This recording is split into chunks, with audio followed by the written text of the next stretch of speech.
Abot langit ang saya ni Lynette dahil sa wakas may trabaho na siya. Salamat kay Moira na nagbigay sa kanya ng trabaho sa restaurant.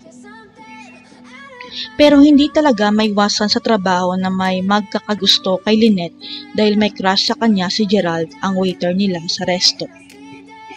Pero hindi pa nakaporma si Gerald, binasted na siya ni Lynette dahil wala itong time sa buhay pag-ibig dahil focus niya sa anak niya. Nagulat naman si Gerald dahil hindi halata na may anak na si Lynette at mas lalo pa itong humanga kay Lynette dahil single mother ito. Si Gerald ang magtatanggol kay Lynette laban sa terror manager nila kaya magiging magkaibigan ang dalawa sa restaurant ni Moira. Hindi magkatagal malalaman ni Gerald tungkol sa buhay ni Lynette na iniwan ito ng lalaki at may anak siya, isang doktor sa Apex Med.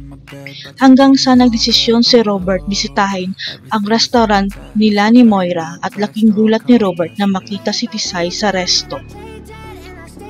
Kaya magtatanong si Robert sa staff ng restaurant tungkol kay Tisay at nalaman niyang si Lynette pala ang tunay nitong pangalan.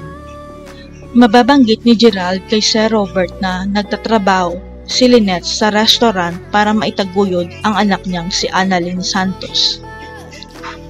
Biglang tumigil ang mundo ni Robert dahil ang alam niya walang anak si Tisay kaya aalamin niya ang totoo kung siya ang ama nito.